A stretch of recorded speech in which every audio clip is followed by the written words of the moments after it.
Vegas this week. Then they will battle Canada, I believe, next week, and as a tune-up for the Olympics. But at training camp, you guys can take a guess what the biggest story is going to be. 39-year-old LeBron James. And boy, what a rough summer for LeBron, huh? I mean, goodness gracious.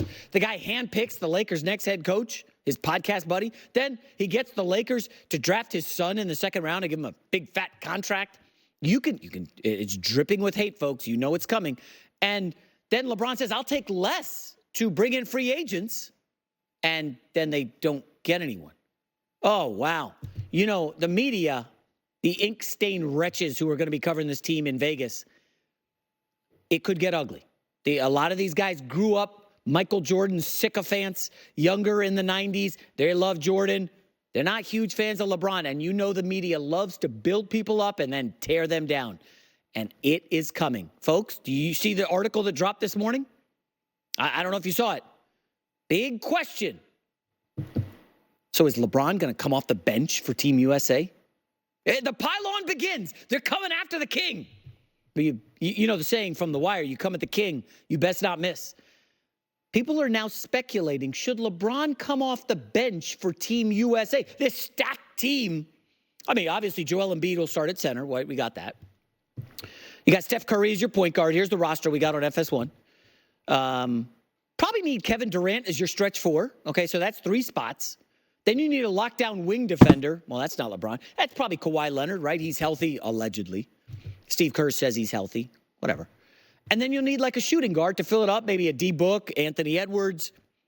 You want to get very defensive, Drew Holiday. Maybe it's all matchup dependent. When they play France, and oh my gosh, I can't wait for that game. Gobert and Wembanyama are working together right now as the starters for France. That is an impenetrable back line.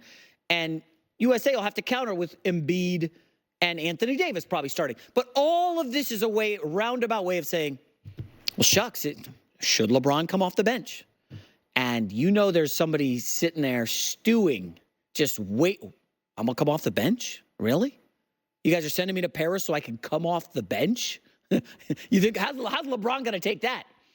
And, folks, we're at this weird space now. And we'll get to in-depth a little shortly where once the athletes get near the end, it starts to become open season on them because the media has been, ball washing these guys for 2 decades. And now all of a sudden it's, LeBron, he's 39. Now it's weird because in the 80s, Magic obviously had to retire early. Larry Bird's injuries, he was done in his early to mid-30s. Isaiah Thomas just up and retired before he was even 35. Jordan quit 2 times well before the age of 39. So it's like, LeBron's playing at we should be applauding him and excited that he's still around and playing at such a high all-NBA level, averaging 25, 7, and 7, or whatever the numbers are. And now you guys are trying to drive him to the bench? Listen, we know that commanding control of a team and the court and just owning everything is a space of basically 3 guys in the NBA right now. 3 people do it better than anyone. Anybody can score. Anybody can be a pure point guard. Anybody can rebound. But when you've got somebody who does all those, Nikola Jokic, Luka Doncic, and LeBron James, they're still the 3 best at totally controlling all the pieces on the chessboard. They've got everything, manipulating defenses. They're the 3 best at it. 2 of those guys, they're not playing for USA, obviously. And by the way, Luka Doncic has a seismic battle against Giannis tomorrow. One of those 2 teams, Greece or Slovenia, will not make the Olympics. And I'm sure their NBA coach will be thrilled that they get a rest in the summer. But other than Luka and Jokic, who are, I think, like 13 years, LeBron's junior, LeBron is better than anyone on Team USA at manipulating defenses. Steph Curry has the gravitational pull that you've got to guard him on the perimeter. He'll be hitting 30-footers, okay? But, Kawhi Leonard doesn't do the stuff LeBron does. He's a great defender, and he's a good mid-range guy. Okay, probably great mid-range, but fine, whatever. I like Jason Tatum a lot. He doesn't do all the things LeBron does, although the playmaking was kind of unlocked in the finals. He looked great, in my opinion. Led the Celtics in assists. But you need LeBron out there. I cannot envision a scenario where LeBron's coming off the bench for this team. It would take some big cojones from Steve Kerr to say, yeah, LeBron, we're going to you'll be the 6th man in Paris. I don't see a world where that's happening. I do see a world. Yeah, LeBron's not the shooter Kevin Durant is, right? And you want to stretch those defenses. You know they'll pack the paint in the Olympics with the FIBA rules.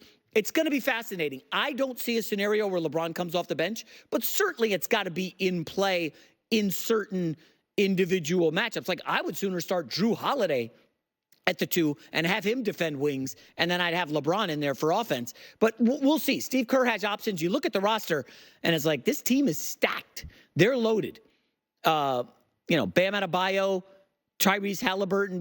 These are end-of-the-bench guys, and they're like top-tier dudes in the NBA. There's a loaded team, and it's going to get weird if the media starts pushing, should LeBron come off the bench? We already saw one article this morning. I hope we don't see any more.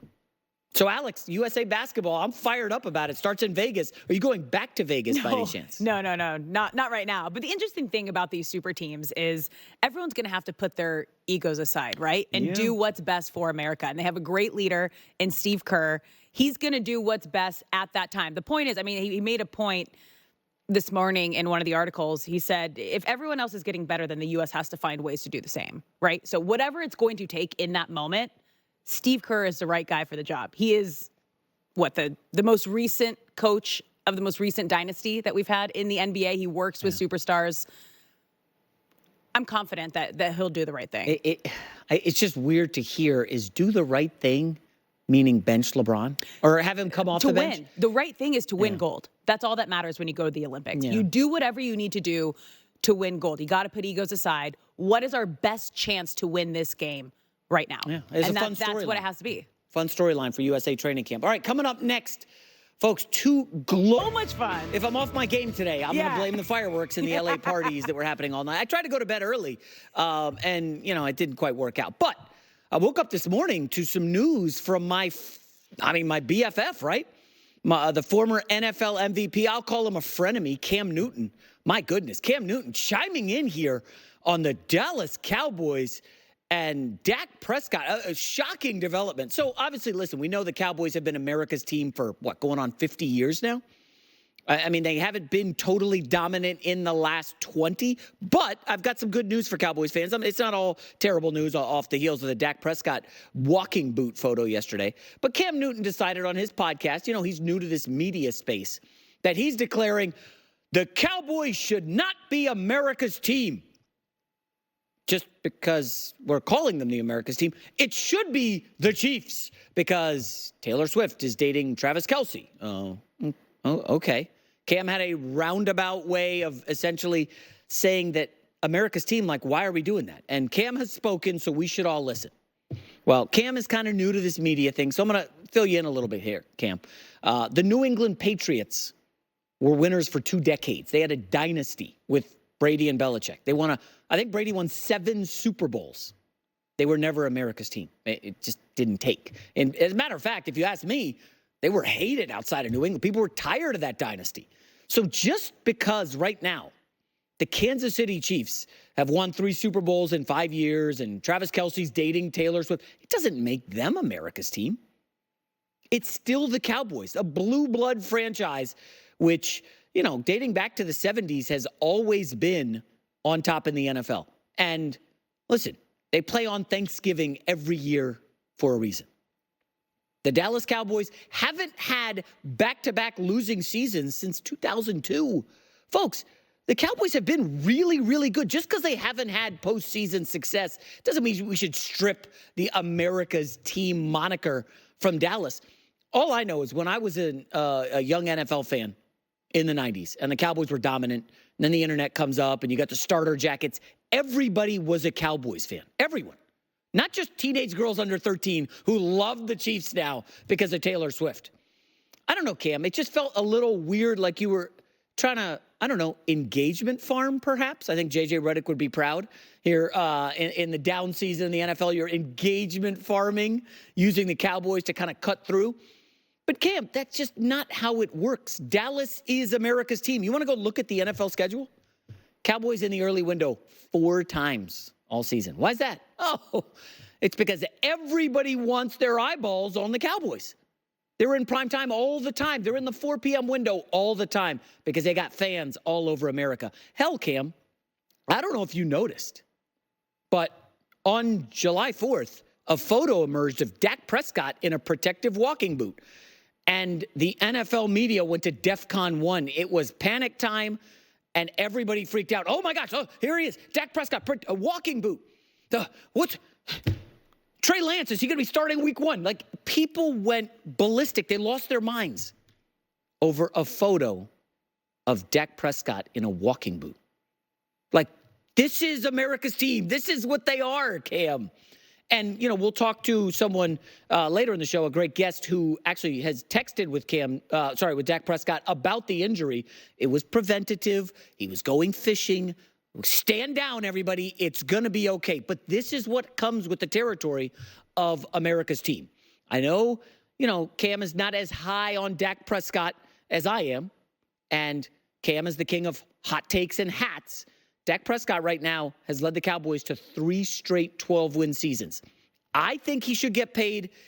Here's Greg Cosell talking about Dak Prescott as we enter this season. At his core, what he is he's an executor and a ball distributor, and he's good at it. Now, obviously, when you get into the playoffs and play better defenses, depending on who you're playing, you really have to be efficient. One of the issues they have, and they're going to have it this year, is the run game. They do not have a running back.